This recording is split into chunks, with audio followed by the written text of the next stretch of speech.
ही लढाई राहुल गांधींच्या नेतृत्वाखाली आम्ही दिल्लीत लढतोय. त्यानंतर आता महाराष्ट्रामध्ये ही लढाई सुरू झालेली आहे. त्यातून काय निष्पन्न होईल याच्याविषयी शंका आहे. आजच महाराष्ट्र नवनिर्माण सेनेचा एक फार मोठा मेळावा कोरेगावला पार पडला आणि तेथे माननीय राज ठाकरे यांनी 2 मुद्दे मांडले. त्यांनी सांगितलं की मतदान करा किंवा करू नका. निवडणुकीचं मॅच फिक्सिंग झालेलं आहे आणि या मॅच फिक्सिंग विरुद्धच आपली ही लढाई आहे. महाराष्ट्राच्या यादीमध्ये 96 लाख बोगस मतदार आजही आहेत, म्हणजे जवळजवळ 1 कोटी. हे 1 कोटी मतदार आमच्या दृष्टीनं घुसखोरच आहे आणि या घुसखोरांना यादीतून बाहेर काढणं ही लोकशाहीची गरज आहे. हे मी यासाठी सांगतो आहे. कालच या देशाचे गृहमंत्री अमित शहा यांनी दिल्लीतल्या एका कार्यक्रमात सांगितलं की आम्ही घुसखोरांना शोधू आणि त्यांची नावं मतदार यादीतून बाहेर काढू. हे देशाच्या गृहमंत्र्यांचं कालचं वक्तव्य आहे आणि या निवडणूक कार्यक्रमाचे प्रमुख हे देशाचे गृहमंत्री असतात. आमचं त्यांना आव्हान आहे की महाराष्ट्राच्या निवडणूक यादीमध्ये घुसलेले 1 कोटी मतदार जे आहेत त्यांना तुम्ही आधी बाहेर काढा आणि या मोहिमेला महाराष्ट्रापासून सुरुवात करा. काही उदाहरणं सकाळी सुद्धा मी ऐकली आपल्या कार्यक्रमात. त्यातलं सगळ्यात मोठं उदाहरण आहे ते पैठणचे आमदार विलास भुमरे यांचं.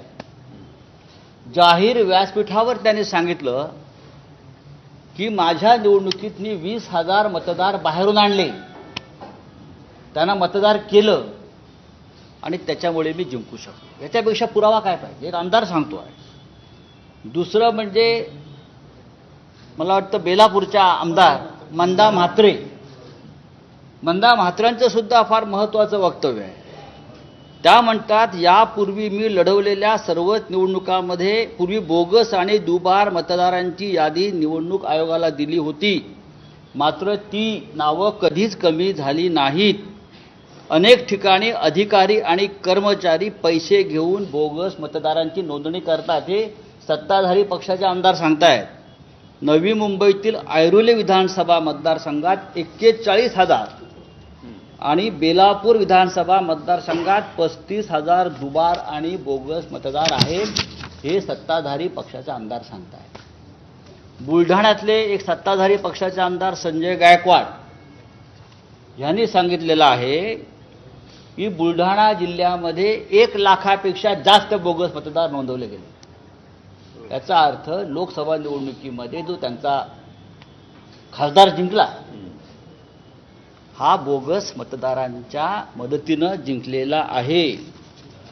अशा परिस्थितीमध्ये महाराष्ट्रामध्ये निवडणूक याद्यामध्ये घोटाळा करून हे लोक सत्तेवर येत आहेत, आलेले आहेत. मतदार याद्या पवित्र असायला पाहिजे, शुद्ध असायला पाहिजेत. यासाठी हा संघर्ष आहे. निवडणुका स्वच्छ पारदर्शक असायला पाहिजेत. यासाठी या महाराष्ट्रातले सर्व प्रमुख पक्ष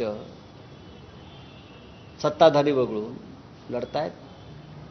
2 दिवस सातत्यानं निवडणूक आयोगाकडे बैठका झाल्या.